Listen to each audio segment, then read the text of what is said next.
பிதாவாகிய தேவனாலும் கர்த்தராய் இருக்கிற இயேசு கிறிஸ்துவினாலும் உங்களுக்கு கிருபையும் சமாதானமும் உண்டாவதாக என்று உங்களை நான் அன்போடு கூட வாழ்த்துகிறேன். கர்த்தர் உங்களை ஆசீர்வதிப்பாராக. காதுள்ளவன் கேட்க கடவன் வரிசையிலே நம்ம கர்த்தருடைய வார்த்தைகளை நாம் தியானித்து வருவதற்கு தேவன் நமக்கு உதவி செய்திருக்கிறார். கர்த்தர் ஒருவருக்கே மகிமை உண்டாவதாக. இந்த வார்த்தைகள் சத்தியங்கள் அநேகருக்கு ஆசீர்வாதமாய் இருக்கிறதை கண்டு நினைத்து நாங்கள் கர்த்தரை ஸ்தோத்தரிக்கிறோம். இன்றைக்கும் கர்த்தர் நம்மோடு கூட பேசுவாராக. ஒரு முக்கியமான காரியத்தை இன்றைக்கு உங்களோடு கூட நான் பகிர்ந்து கொள்ள விரும்புகிறேன். நீதிமொழிகளின் புஸ்தகம் 24வது அதிகாரம் 10வது வசனத்தை இன்றைய தியானத்திற்காக நாம் எடுத்துக்கொள்ள போகிறோம். அந்த வசனத்தை நான் உங்களுக்காக வாசிக்கிறேன், கவனியுங்கள். நீதிமொழிகள் 24:10. ஆபத்து காலத்தில் நீ சோர்ந்து போவாயானால் உன் பலன் குறுகினது. வேதவசனம் சொல்லுகிறது, ஆபத்து காலத்தில் நீ சோர்ந்து போவாயானால் உன் பலன் குறுகினது என்று வேதம் சொல்லுகிறது. அருமையான தேவனுடைய பிள்ளைகளே, இந்த வசனத்தை நாம் கூர்ந்து கவனித்து பார்த்தால் ஆபத்து காலம் என்று எழுதப்பட்டிருக்கிறது. இந்த ஆபத்து காலம் யாருக்கெல்லாம் வரும், யாருக்கெல்லாம் ஆபத்து வராது என்பதை வேத வசனத்தின் மூலமாக உற்று நோக்குவோமானால் ஆபத்து வராது என்று சொல்லத்தக்க மனுஷன் பூமியிலே ஒருவரும் இல்லை. பூமியிலே வாழுகிற எல்லா மனுஷருக்கும் ஆபத்து வரும். ஆண்டவராகிய இயேசுவை சொந்த இரட்சகராக ஏற்றுக்கொண்டவர்களுக்கும் ஆபத்து வரும். ஆண்டவராகிய இயேசு கிறிஸ்துவை இரட்சகராக ஏற்றுக்கொள்ளாதவர்களுக்கும் ஆபத்து வரும். சத்தியத்தின்படி வாழுகிறவர்களுக்கும் ஆபத்து வரும். சத்தியத்தின்படி வாழாதவர்களுக்கும் ஆபத்து வரும். எல்லாருக்கும் ஆபத்து வரும். இந்த ஆபத்து எல்லாருக்கும் சமமாக வரும். ஆனால் ஆண்டவராகிய இயேசு கிறிஸ்துவை சொந்த இரட்சகராக ஏற்றுக்கொண்டிருக்கிறவர்கள் இந்த ஆபத்து காலத்திலே கர்த்தரை நோக்கி கூப்பிடும் போது கர்த்தர் அவருடைய கூப்பிடுதலை கேட்டு அவர்களுக்கு உதவி செய்கிறவராக இருக்கிறார். மற்றவர்கள் ஆபத்து காலத்திலே கூப்பிடும்போது வேதம் சொல்லுகிறது, நான் ஆகடியம் பண்ணுவேன் என்று ஆண்டவர் சொல்லுகிறார். அதற்கான காரணம் என்ன? நான் உன்னை நோக்கி கூப்பிட்ட போது நீ என்னுடைய சத்தத்திற்கு செவி கொடுக்கவில்லை. நான் கூப்பிட்ட போது எனக்கு நீ உன் முகத்தை காண்பிக்காமல் முதுகை காண்பித்தாய். எனவே உனக்கு ஆபத்து வரும்போது நானும் ஆகடியம் பண்ணுவேன் என்று ஆண்டவர் கூறியிருக்கிறார். எனவே ஆபத்து எல்லாருக்கும் சமமாக வரும். ஆனால் அந்த ஆபத்து காலத்திலே யார் தப்பித்துக் கொள்ளுவார்கள், யார் அதிலே விழுந்து போவார்கள், அழிந்து போவார்கள் என்பதுதான் இன்றைய காரியம். அருமையான அன்பு தேவனுடைய பிள்ளைகளே, இன்றைய வேத வசனத்தை கவனித்து பார்க்கும்போது ஆபத்து காலத்தில் நீ சோர்ந்து போவாயானால் உன் பலன் குறுகினது என்று எழுதப்பட்டிருக்கிறது. இந்த ஆபத்து என்று சொல்லப்படுகிற அந்த வார்த்தையை நாம் சோதனை என்று எடுத்துக்கொள்ளலாம், இல்லாவிட்டால் பிரச்சனைகள், போராட்டங்கள் என்று எடுத்துக்கொள்ளலாம், உபத்திரவங்கள் என்று எடுத்துக்கொள்ளலாம், குறைவுகள் என்று எடுத்துக்கொள்ளலாம். இப்படி பல்வேறு விதங்களிலே ஆபத்துக்கள் நம்முடைய வாழ்க்கையிலே வருகிறதாக இருக்கிறது. இயேசு கிறிஸ்து கூறும்போது 2 வீடுகளை கட்டின மனுஷர்களை குறித்து ஒரு உவமையாக இயேசு பேசினார். ஒருவன் கற்பாறையிலே ஆழமாக தோண்டி அஸ்திபாரம் போட்ட வீட்டை கட்டினவன், இன்னொருவன் மணல் மேலே அஸ்திபாரமிட்டு தன்னுடைய வீட்டை கட்டினவன். இந்த 2 வீடுகளும் நிலைத்து நின்றது. பெருமழை ஒரு நாள் வந்தது, அது வெள்ளமாக மாறி 2 வீடுகள் மேலும் மோதிற்று என்று எழுதப்பட்டிருக்கிறது. அதுதான் ஆபத்து காலம். அந்த ஆபத்து காலம் 2 வீடுகள் மேலும் மோதின போது வேதம் சொல்லுகிறது, ஒரு வீடு நிலைத்து நின்றது. அந்த கற்பாறையின் மேலே ஆழமாய் தோண்டி அஸ்திபாரமிடப்பட்ட வீடு நிலைத்து நின்றது. மணல் மேலே கட்டப்பட்ட வீடு முற்றிலும் அழிந்து போயிற்று என்று எழுதப்பட்டிருக்கிறது. எனவே என்னை பார்த்து கொண்டிருக்கிற எனக்கு அருமையான அன்பு சகோதரனே, அன்பு சகோதரியே, ஆபத்து என்பது எல்லாருக்கும் வரும். அதுக்கு யாரும் நீங்கி போக முடியாது. இந்த ஆபத்து காலத்திலே நாம் என்ன செய்கிறோம், நாம் எப்படி அந்த ஆபத்தை ஹேண்டில் பண்றோம் அப்படின்றது தான் முக்கியமான காரியம். நம்முடைய காரியங்கள் தான் நம்முடைய வாழ்க்கையை தீர்மானிக்கிறதாக இருக்கிறது. ஒரு பக்கம் நமக்கு உதவி செய்கிறதற்கு தேவன் நின்று கொண்டிருக்கிறார், இன்னொரு புறம் நம்மை ஏளனப்படுத்தி நம்மை டிஸ்கரேஜ் பண்ணி எப்படியாகிலும் நம்மை வீழ்த்தி விட வேண்டும் என்று சொல்லி நமக்கு இடதுபுறத்திலே சாத்தானும் நின்று கொண்டிருக்கிறான். இங்கே நம்மை என்கரேஜ் பண்ணுகிற கர்த்தர், நமக்கு ஆலோசனை சொல்லுகிற கர்த்தர், நமக்கு பலப்படுத்துகிற கர்த்தர் நமக்கு வலதுபுறத்திலே நிற்கிறார். இடதுபுறத்திலே நம்முடைய அழிவை விரும்புகிற சாத்தான் நின்று கொண்டிருக்கிறான். இதற்கு 2 பேருக்கும் நடுவிலே நாம் இருக்கிறோம். இப்பொழுது ஆபத்து நம்முடைய வாழ்க்கையிலே வருகிறது. நாம் என்ன செய்ய போகிறோம் என்பதுதான் கேள்வி. ஒருவேளை நீங்கள் சொல்லலாம், வேதத்தில் கர்த்தருடைய பரிசுத்தவான்களுக்கு, கர்த்தருக்கு பிரியமாய் வாழ்ந்த நபர்களுடைய வாழ்க்கையிலே இப்படி ஆபத்து வந்திருக்கிறதா? அப்படிப்பட்ட ஆபத்து நாட்களில் அவர்கள் என்ன செய்தார்கள், அதனுடைய விளைவுகள் என்ன என்பதை குறித்து நீங்கள் ஒருவேளை கேள்வி கேட்கலாம். இன்றைக்கு 3 நபர்களை நான் உங்களுக்கு முன்பாக வைக்க விரும்புகிறேன் வேத வசனத்திலிருந்து. முதலாவது, ஆதியாகமத்தின் புஸ்தகம் 12வது அதிகாரத்திற்கு உங்களுடைய வேதத்தை நீங்கள் திருப்பிக் கொள்ளுங்கள். ஆதியாகமம் 12வது அதிகாரம், அதில் 10வது வசனத்தை நான் உங்களுக்காக வாசிக்கிறேன், கவனியுங்கள். அத்தேசத்திலே பஞ்சம் உண்டாயிற்று. அந்த தேசத்திலே பஞ்சம் உண்டாயிற்று.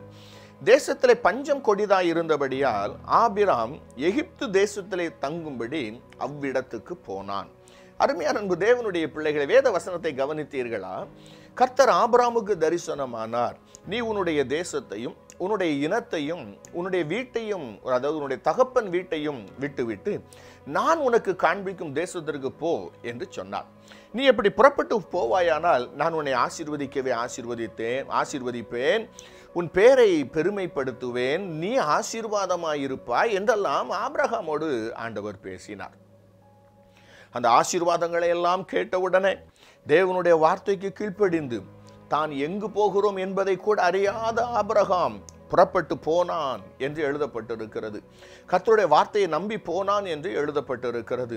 அவன் கால் போன போக்கிலே நடந்து கொண்டு போகும்போது எதேச்சையாக கானான் தேசத்திலே வந்து சேருகிறான். அந்த கானான் தேசத்திலே வந்து சேரும்போது ஆண்டவர் அவனுக்கு தரிசனமாகி, ஆபிரகாமே, நான் சொன்ன தேசம் இதுதான், இந்த தேசத்திலே நீ குடியிருந்து வாசம் பண்ணு என்று ஆண்டவர் ஆபிரகாமுக்கு தரிசனமாகிறார். உடனே ஆபிரகாம் அங்கே கர்த்தருக்கு ஒரு பலிபீடத்தை கட்டினான், கர்த்தருடைய நாமத்தை அவன் தொழுது கொண்டான், அங்கே குடியிருந்தான் என்று எழுதப்பட்டிருக்கிறது. தனக்கு ஒரு கூடாரத்தை போட்டுக்கொண்டான். ஆனால் சில நாட்களுக்குள்ளாக அவன் குடியிருந்த அந்த தேசத்தில், என்னுடைய வார்த்தைகளை கவனியுங்கள், கர்த்தர் வாக்கு பண்ணின அந்த கானான் தேசத்தில் வாக்கு தத்தத்திற்கு சொந்தக்காரனாகிய ஆபிரகாம், விசுவாச வீரனாகிய ஆபிரகாம் தங்கியிருந்த அந்த கானான் தேசத்திலே ஒரு பஞ்சம் உண்டாயிற்று. அந்த பஞ்சம் உண்டான உடனே ஆபிரகாம் என்ன செய்தான் தெரியுமா? எகிப்து தேசத்தை அவன் எட்டி பார்க்கிறான். எகிப்து தேசத்திலே ஆகாரம் இருக்கிறது, எகிப்து தேசம் செழிப்பாய் இருக்கிறது. எனவே தன்னுடைய ஆகாரத்திற்காக, தன்னுடைய தேவைகளுக்காக ஆபிரகாம் வாக்குத்தத்த பூமி ஆகிய கானானை விட்டு எகிப்திற்கு போனான் என்று வேதம் சொல்லுகிறது. அன்பு தேவனுடைய பிள்ளைகளே, ஆபிரகாம் என்ன செய்திருக்க வேண்டும் என்று நினைக்கிறீர்கள்? அந்த தேசத்திலே பஞ்சம் வந்தவுடனே அவன் பொறுமையாய் அந்த தேசத்திலே காத்திருந்து கர்த்தரை நோக்கி பார்த்திருக்க வேண்டும். ஆண்டவரிடத்திலே கேட்டிருக்க வேண்டும், கர்த்தாவே, இந்த தேசத்திற்கு நீர்தான் என்னை அழைத்து கொண்டு வந்தீர், இந்த தேசம் வாக்குத்தத்தம் உள்ள தேசம், நீர்தான் எனக்கு வாக்கு கொடுத்தீர், நான் உம்முடைய வார்த்தையை நம்பித்தான் இந்த தேசத்திற்கு வந்திருக்கிறேன். இப்பொழுது இந்த தேசத்திலே பஞ்சம் வந்து விட்டது, எனக்கு சாப்பிடுவதற்கு ஆகாரம் இல்லாத ஒரு சூழ்நிலை இருக்கிறது. இப்பொழுது நான் என்ன செய்ய வேண்டும்? எனக்கு ஒரு ஆலோசனை சொல்லும்.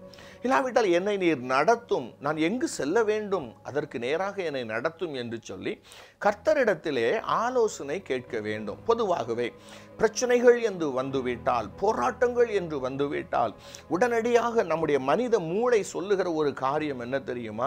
நீ இதை செய்துவிடு, இந்த பிரச்சனை தீர்ந்துவிடும், இவர்களை போய் பார்த்துவிடு, இந்த பிரச்சனை தீர்ந்துவிடும், இவர்களுக்கு இந்த பணத்தை கொடுத்து விடு, இந்த பிரச்சனை தீர்ந்துவிடும், நீ இப்படிப்பட்ட காரியங்களை துணிந்து முடிவெடுத்துக்கொள், இந்த பிரச்சனை மாறிவிடும் என்றெல்லாம் நம்முடைய மனித மூளை நமக்கு பல ஆலோசனைகளை, பல வழிகளை நமக்கு சொல்லும்.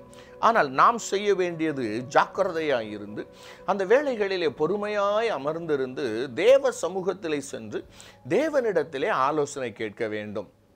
ஆண்டவரே, இந்த தொழில் நீர்தான் எனக்கு வாக்கு பண்ணினீர், இந்த வேலை நீர்தான் எனக்கு வாக்கு பண்ணினீர், இந்த குடும்பத்தை நீர்தான் எனக்கு தந்தீர், இந்த ஊழியத்தை நீர்தான் எனக்கு தந்தீர், நீர்தான் வாக்குத்தத்தமாக எனக்கு சொல்லி அதை நிறைவேற்றி இருக்கிறீர்.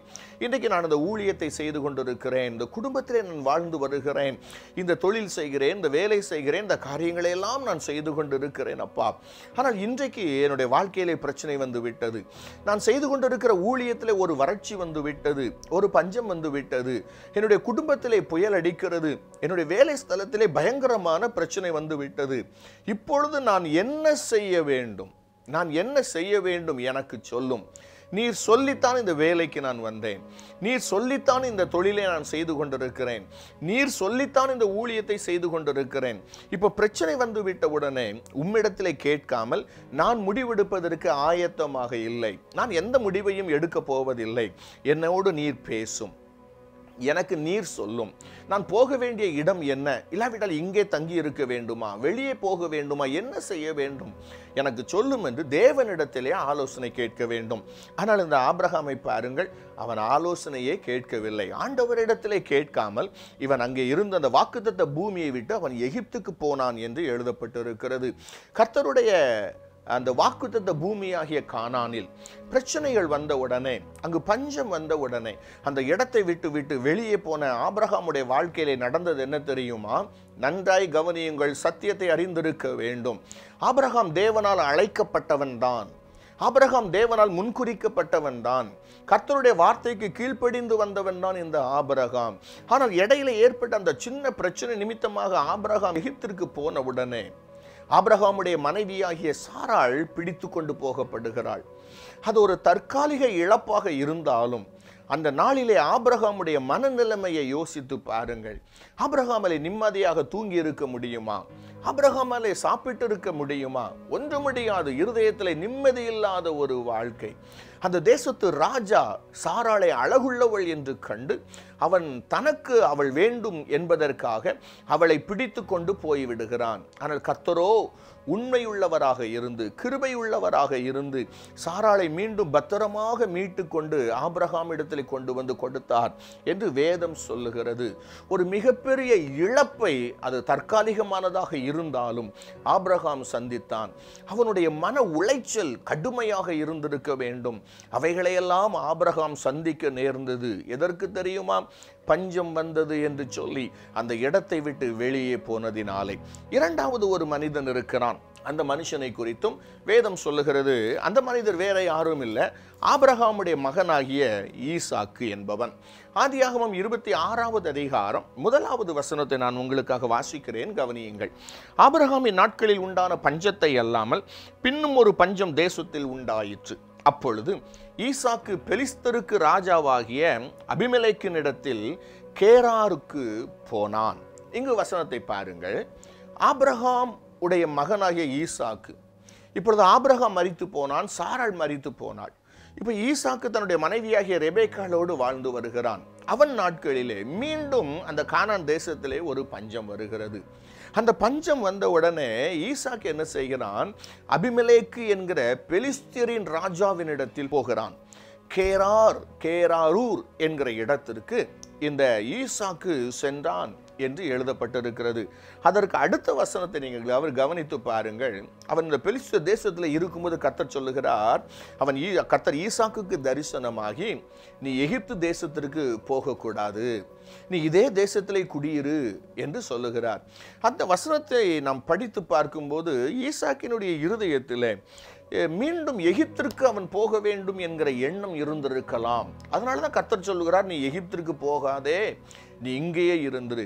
ஈசாக்குக்கு பக்கத்தில் இருந்தவங்க சொல்லி இருக்கலாம், இந்த தேசத்தை விட எகிப்திலே செழுமை இருக்கிறது, எகிப்திலே நன்மைகள் இருக்கிறது, அந்த தேசம் பச்சை பசேல் என்று இருக்கிறது, வா எகிப்துக்கு போகலாம் என்று அழைத்திருக்கலாம்.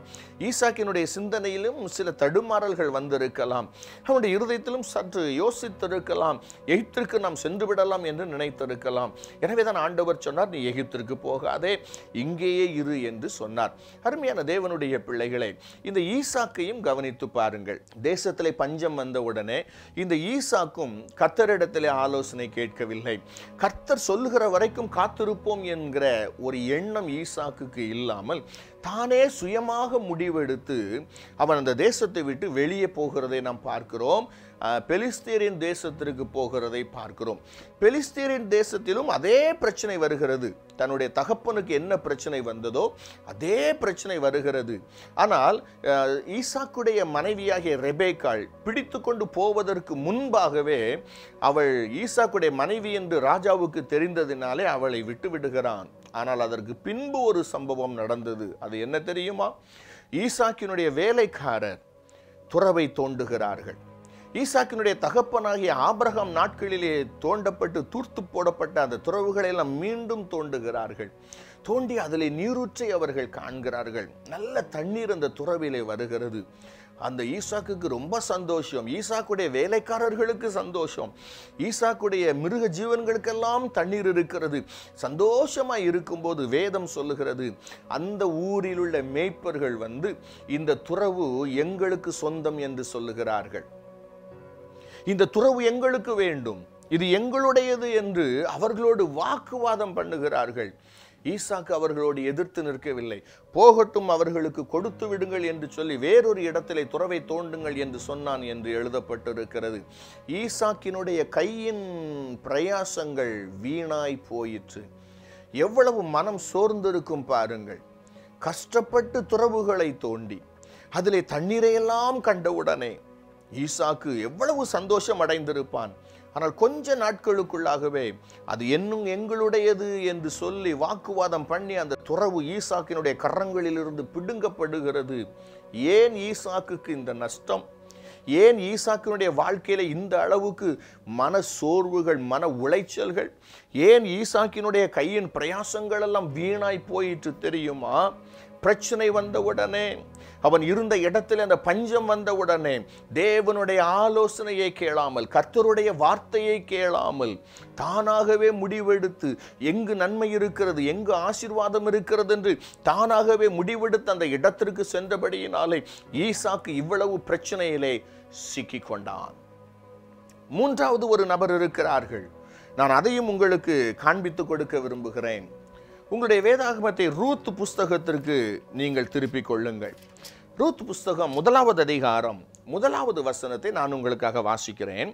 நியாயாதிபதிகள் நியாயம் விசாரித்து வரும் நாட்களில் தேசத்திலே பஞ்சம் உண்டாயிற்று. அப்பொழுது யூதாவில் உள்ள பெத்லகேம் ஊரானாகிய ஒரு மனுஷன் தன் மனைவியோடும் 2 குமாரரோடும் கூட மோவாப் தேசத்தில் போய் சஞ்சரித்தான். அருமையான தேவனுடைய பிள்ளைகளே, இந்த வசனத்தை நீங்கள் கவனித்து பாருங்கள். யூதயா தேசத்தில் உள்ள ஒரு மனுஷன், பெத்லகேம் ஊரிலே வாசம் பண்ணின ஒரு மனுஷன், அவனுடைய பெயர் எலிமெலேக்கு என்பதாகும். அவன் அந்த தேசத்திலே வாழ்ந்து வருகையில் அந்த தேசத்திலே ஒரு பஞ்சம் உண்டாயிற்று. நன்றாக நீங்கள் வேதத்தை கவனித்து பாருங்கள். அவனுடைய மனைவியாகிய நகோமி அவளுடைய மருமகளாகிய ரூத்தோடு கூட வரும்போது அந்த தேசத்திலே மக்கள் இருந்தார்கள் என்று எழுதப்பட்டிருக்கிறது. ஒரு சில மக்கள் அந்த பிரச்சனைகளை தாங்கிக் கொண்டு, அந்த பஞ்சத்தை தாங்கிக் கொண்டு, ஐயோ, இதுதான் ஆசீர்வதிக்கப்பட்ட தேசம், இது எங்களுக்காக கொடுக்கப்பட்ட இடம், இந்த இடத்தை விட்டு பஞ்சமே வந்தாலும் சரி நாங்கள் போக மாட்டோம் என்று சொல்லி உறுதியாக அந்த தேசத்தை தரித்திருந்திருக்கிறார்கள். ஆனால் அந்த எலிமெலேக்கு அப்படி அல்ல. அந்த தேசத்திலே பஞ்சம் வந்த உடனே தன்னுடைய மனைவியையும் தன்னுடைய 2 மகன்களையும் அழைத்து கொண்டு மோவாப் என்கிற தேசத்திற்கு போனான் என்று எழுதப்பட்டிருக்கிறது. மோவாப் என்பது கர்த்தராலே அருவருக்கப்பட்ட இடம், கர்த்தராலே வெறுக்கப்பட்ட இடம். அந்த மனிதர்கள் கர்த்தருடைய சந்நிதிக்கு வரக்கூடாது, சபைக்கு உட்படக்கூடாது என்று கர்த்தராலே தள்ளப்பட்ட மக்கள் நிறைந்திருக்கிற இடம். அங்கு செழிப்பு இருக்கிறது. எனவே இவர்கள் அந்த தேசத்திற்கு போகிறார்கள். அந்த தேசத்திற்கு போனதற்கு பின்பு என்ன நடந்தது உங்களுக்கு தெரியும்.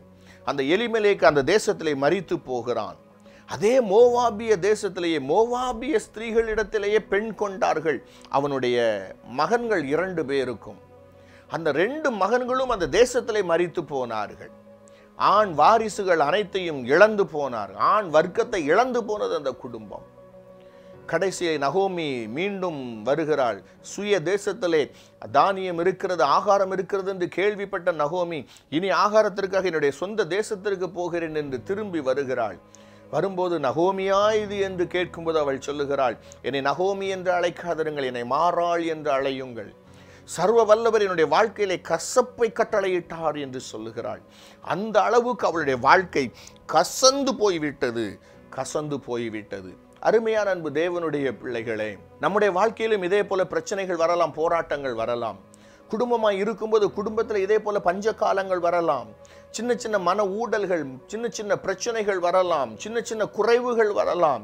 அந்த சின்ன சின்ன பிரச்சனைகள் வந்த உடனே நான் தனியாக போக வேண்டும், நான் இதை தனியாக செய்யட்டும், நான் இதை செய்யட்டும், அதை செய்யட்டும் என்று சொல்லி தேவனுடைய வார்த்தைக்கு காத்திராமல், இவைகள் செழிப்பாய் இருக்கிறது, அவைகள் நன்றாய் இருக்கிறது என்று சொல்லி அந்த பஞ்ச காலத்திலே செழிப்பாய் இருக்கிற இடத்திற்கு அந்த இடத்தை நோக்கி நாம் போவோமானால், அந்த செழிப்பான இடத்திற்கு நாம் செல்லுவோமானால், அதற்கு பின்பு வரப்போகிற பிரச்சனை பயங்கரமாயிருக்கும், பயங்கரமாயிருக்கும்.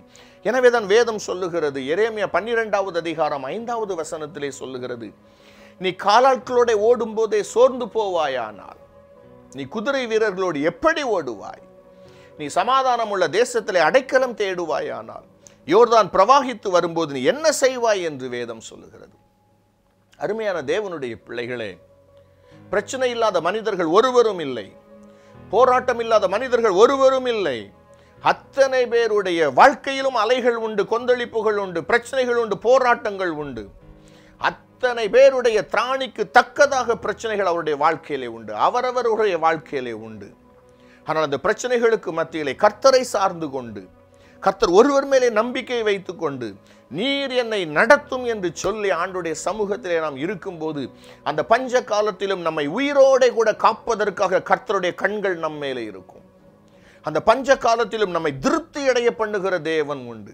அந்த பிரச்சனைகளுக்கு மத்தியிலும் எப்படி ஒரு கடல் அலைகளுக்குள்ளாக அலைகளை தாண்டி அந்த கப்பலானது, படகானது முன்னேறி உள்ளே செல்லுகிறதோ, அதே போல பிரச்சனைகளுக்கு மத்தியிலும் நம்மை ஜெயமாய் நடத்துவதற்கு கர்த்தராலே முடியும். பிரச்சனைகளை விட்டுட்டு வெளியே வரணும்னு நினைக்காதீங்க, போராட்டங்களை விட்டுட்டு ஓடணும்னு நினைக்காதீங்க. நமக்குள்ளே ஜீவனுள்ள தேவன் உண்டு, நம்மை அழைத்திருக்கிற ஒரு தேவன் உண்டு. எனவே அவரை சார்ந்து கொள்ளுங்கள், அவரை பிடித்து கொள்ளுங்கள். பார்க்கலாம், வரட்டும், எந்த பஞ்சமாய் இருந்தாலும் சரி, என்னை அவர் நடத்துவார், எனக்கு அவர் போதும். அவரை பற்றி கொள்ளுவோம், அவரை விட்டு விடாதிருப்போம். அவர் சொல்லுகிறதின்படி நாம் செய்வோம். ஒருவேளை அவர் நீ எழுந்து போ என்று சொன்னால் போகலாம், இல்லாவிட்டால் அவர் சொல்லுகிற வரைக்கும் அவர் சொன்ன இடத்திலே அங்கேயே தங்கி இருப்போம்.